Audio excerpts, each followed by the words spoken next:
बालाघाट शहर में यातायात का काफी दबाव देखा जाता है। प्रमुख मार्ग जहां बड़े स्कूल संचालित होते हैं, वहां बच्चों की सुरक्षा को लेकर नो एंट्री छूटने पर कोई चूक ना हो, इसलिए स्कूल संचालकों के साथ पुलिस और प्रशासनिक अधिकारियों ने बैठक ली, जिसमें स्कूल प्रबंधकों को कहा गया है कि स्कूल लगने और छूटने के समय में एक रूपता बनी रहे और नो एंट्री जब प्रभावी हो तभी स्कूल लगे और छूटें। इस प्रकार समय का निर्धारण किया जाए ताकि किसी भी प्रकार की घटना घटित ना हो पाए। पुलिस कंट्रोल रूम में 9 जुलाई को हुई इस बैठक में बालाघाट एसडीएम गोपाल सोनी, नगर पुलिस अधीक्षक अंजुलयंक मिश्रा, नगर निरीक्षक प्रकाश वास्कले, यातायात प्रभारी के अलावा स्कूल प्रबंधक उपस्थित रहे, जहां प्रशासनिक अधिकारियों ने शहर की यातायात स्थिति और नो एंट्री टाइमिंग को लेकर स्कूल संचालकों को अवगत कराया। कहा गया कि स्कूलों के समय में एक रूपता नहीं है और देखा जाता है कि नो एंट्री जब प्रभावी नहीं होती है तब भी बच्चे स्कूल पहुंचते हैं। ऐसे किसी भी स्कूल में नहीं होना चाहिए, चाहे शासकीय हो या फिर अशासकीय। स्कूल एक तय समय पर ही लगे और छूटने का समय भी सही तरीके से रहे।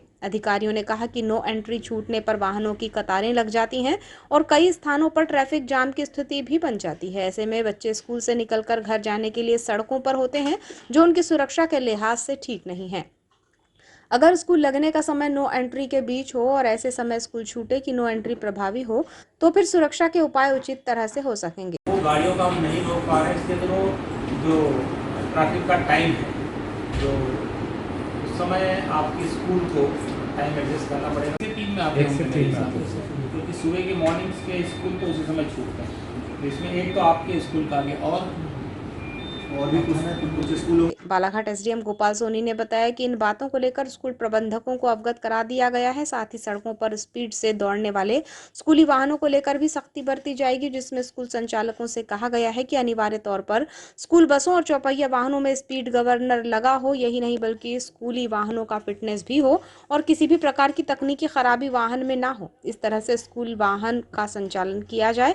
नियमों का उल्लंघन किए जाने पर चालानी कार्यवाही भी होगी। एसडीएम ने बताया कि स्कूल संचालकों को हिदायत दी गई है कि स्कूली वाहनों पर निगरानी बरती जाए ताकि चालक और परिचालकों पर नियंत्रण रहे। इसके अलावा स्कूली वाहन में मोबाइल नंबर भी बड़े अक्षरों में लिखा जाना जरूरी है, जिससे कि अगर कहीं तेज रफ्तार से स्कूली वाहन दौड़ रहा हो तो आम जन भी उसकी शिकायत संबंधित नंबर पर कर सकें, जो सुरक्षा के लिहाज से बेहतर होगा।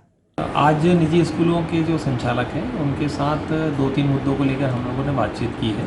बेसिक हमारा कंसर्न था कि नो एंट्री के जो समय है उस समय स्कूलों का टाइमिंग हम एडजस्ट करें। कुछ स्कूलों में ये देखने में आ रहा था जिस समय हम ट्रैफिक रिलीज़ कर रहे हैं, मतलब जो नो एंट्री के बाद वाला, उस समय ही कुछ स्कूलों के बच्चे उस समय स्कूल के लिए आते हैं और उस समय स्कूलों की छुट्टियाँ होती हैं। तो थोड़ा सा वो ऐसा सेंसिटिव टाइम हो जाता है जिसमें हम लोग को बहुत कंसर्न की ज़रूरत थी। उसी को मुद्दे को लेके आज हमने सभी से चर्चा की और हमने उनसे कहा है कि जो हमारा नो एंट्री का टाइम है उस समय आप अपने स्कूलों का टाइमिंग बच्चों को आने का और जाने का रखें। चूँकि कुछ स्कूलों की यहाँ बसेस भी हैं यहाँ पर जो चलाते हैं, तो उसमें कई जगह मुद्दे आए हैं कि वो रश ड्राइविंग करते हैं। तो आज हमने संचालकों से भी कहा है कि सभी जो बसें हैं उनको आप प्रॉपर फिटनेस, आप उनका सर्टिफिकेट वो करवा लीजिए आरटीओ से, प्लस जीपीएस उसमें आप माउंट करवाइए, स्पीड गवर्नर आप लगवाइए और उसको प्रॉपर आप विजिलेंस करिए ताकि जो ड्राइवर है उनके ऊपर भी एक प्रेशर रहे और बच्चों को जब वो लेकर जाएँ तो किसी प्रकार की रश ड्राइविंग ना करें। साथ ही हमने ये चाहा है कि जो भी बस है उसके 2 या 3 तरफ बाकायदा जहाँ पर भी रश ड्राइविंग होती है किस नंबर पे कांटेक्ट करें, ऐसा मैसेज वो प्रिंट करवाएं।